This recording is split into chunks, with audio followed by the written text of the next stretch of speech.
Hi అండి. Winter care in babies గురించి తెలుసుకుందాం ఈరోజు. సో, వింటర్ వచ్చేసింది. మేజర్‌గా ఎఫెక్ట్ అయ్యేది ఏంటి అనంటే స్కిన్ అండి.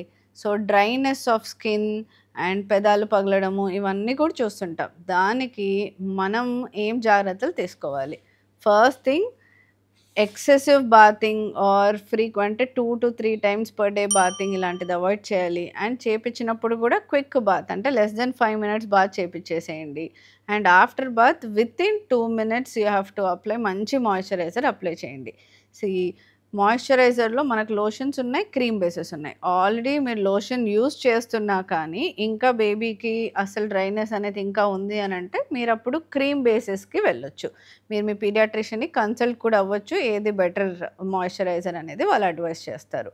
సో, దీంతో పాటు మరి లిప్స్ కూడా కొంతమంది బేబీస్‌కి పొడి బారడము ఆర్ చాపింగ్ అవ్వడము అనేది జరుగుతా ఉంటది. పగలడం అనేది చూస్తుంటాం. జనరల్లీ మనం చంటి పిల్లల్లో ఎక్కువ చూడమండి. ఆఫ్టర్ 6 మంత్స్ మంచి అట్మాస్ఫియర్ అంటే బయట తిరగడము, అలా ఎక్స్‌పోజర్ అయ్యారు అంటే వాళ్ళలో ఎక్కువ చూస్తుంటాం. వాళ్ళకి మీరు ఇంట్లో ఉన్న నెయ్యితో పాటు మీరు చిన్న బేబీ లిప్ బామ్స్ అలాంటివి కూడా అప్లై చేయొచ్చు. సో, దీనివల్ల మనం లిప్స్‌ని ప్రొటెక్ట్ చేసుకోవడం అనేది చేసుకోవచ్చు. ప్లస్ వింటర్‌లో అసలు వాటర్ అనేది సరిగ్గా తాగము. సో, మ్యాండేటరీగా మధ్య మధ్యలో పిల్లలకి వాటర్ ఇస్తూ ఉండడం కూడా ఇంపార్టెంట్. సో, క్లోతింగ్ కూడా చాలా ఇంపార్టెంట్.